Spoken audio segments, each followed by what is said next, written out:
Now, there can be few roles more fun in the practice of the arts rather than the policy, and yet more daunting for an actor than playing Doctor Who, and therefore defining one of the classic television characters for a generation.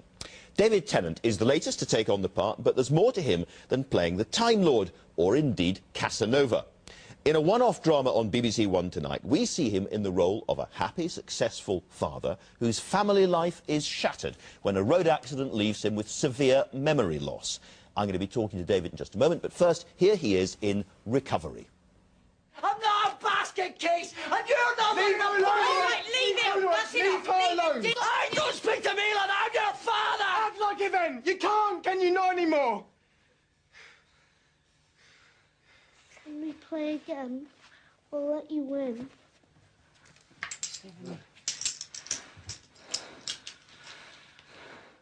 Well, I've been a bad loser.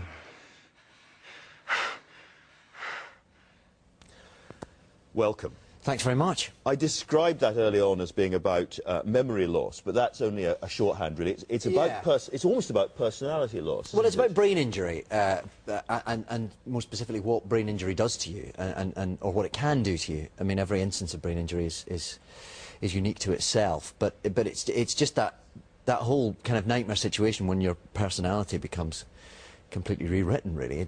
Are you the person you were before? Are you the husband that you were before, or the father that you were before? And without giving away too much, basically the answer from the play is no, you're not.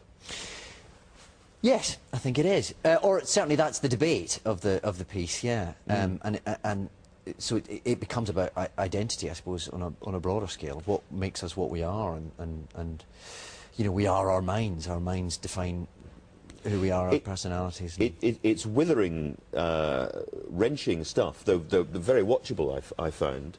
How did you prepare yourself for it? Did you meet people who'd gone through this kind of trauma? Yeah, I read a lot of testimonies and a bit of science about it too. And then without a doubt, the most useful thing was meeting people who've suffered and people who've helped them as well. And there's a fantastic organisation called Headway, which is a group which helps people to come to terms with having a head injury and helps them to piece their life back together, and they were enormously helpful to all of us who worked on the show. And once people who'd been through this understood that you were making a television drama about it, what was their message? What did they want the drama to convey? That there isn't a happy ending. I think there's a tendency in drama, inevitably, that you want to have a beginning, middle and an end. You want to have people...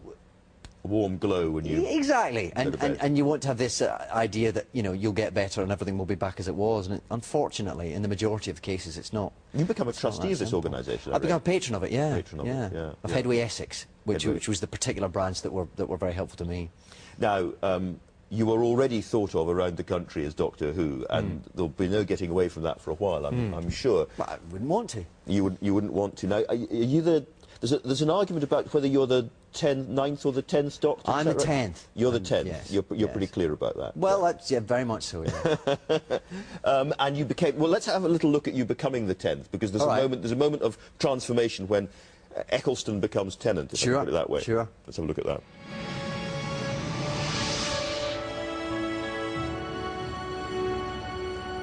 Hello. Okay. New teeth. That's weird. So where was I? Oh, that's right. Barcelona. There with Billie Piper, who you found a dream to work with. Oh, she's fantastic, yeah. She's just about to make her West End debut. Rush along and get tickets to Treats.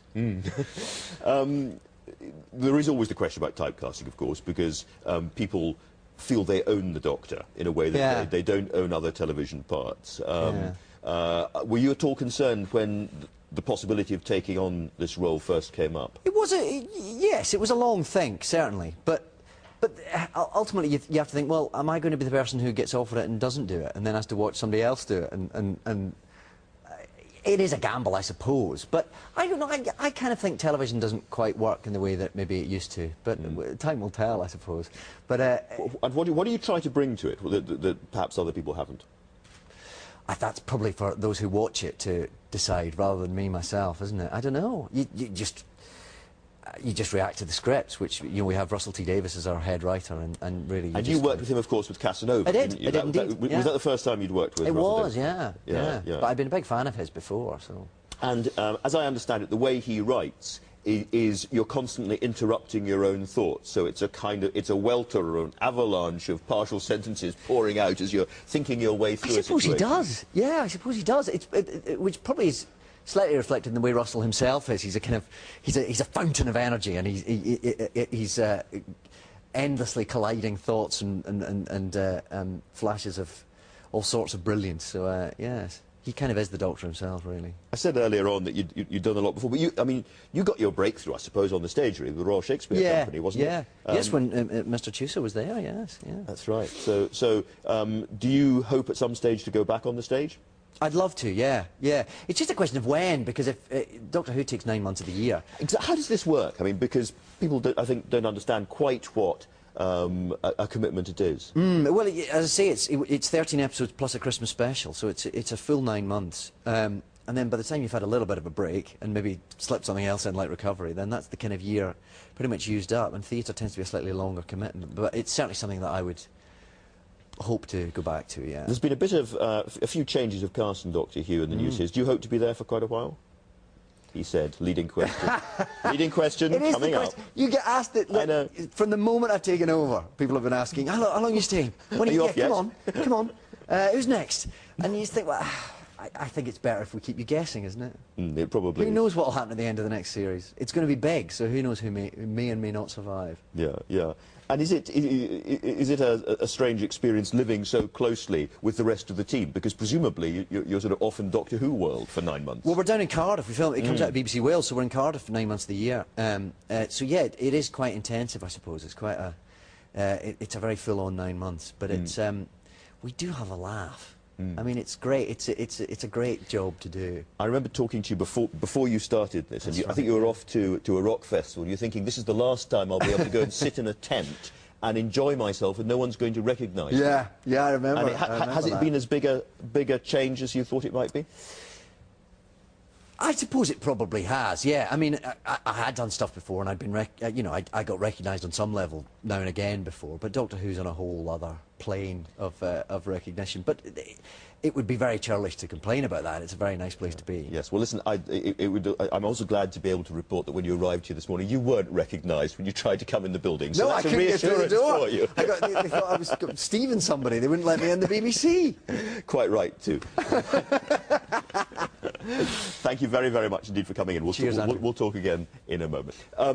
David Tennant, do you, when you're kind of doing your Doctor Who, at some moment, do you fear that you're going to have a Bremner or friends kind of leaping out and doing you as well, I think John vigorously as the politicians get done? John Culshaw's had a go, but it's terribly flattering. But then, of course, you know, I don't have quite so many policies to defend. But they still don't recognise him at the gate. I mean, I think they expected him to turn up in a TARDIS. That was the thing. If you turned up in a TARDIS, it would have been hard to say, oh, right, I know who you are. But you turned up in a Mondeo, and they didn't get the name right. No, but, you know, keeps you on the ground. Is that when you know you're successful, is it? When you're lampooned? I suppose, yeah. No, I was terribly thrilled when Billy and I were on Dead Ringers. I was very flattered to death. Yeah. That's one. I mean, that's one good thing that the BBC's done. Peter Hain, as former Welsh secretary, reinvigorated Cardiff. I mean, it's brought a lot of money into Cardiff, hasn't it?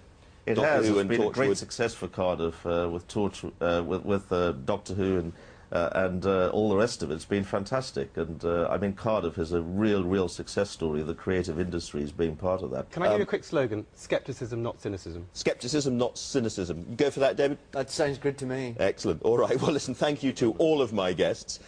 Just a quick reminder that you can see David Tennant on BBC One tonight in that drama Recovery. Meanwhile, thank you very much for watching this morning. See you again at the same time next Sunday, and until then, very good morning.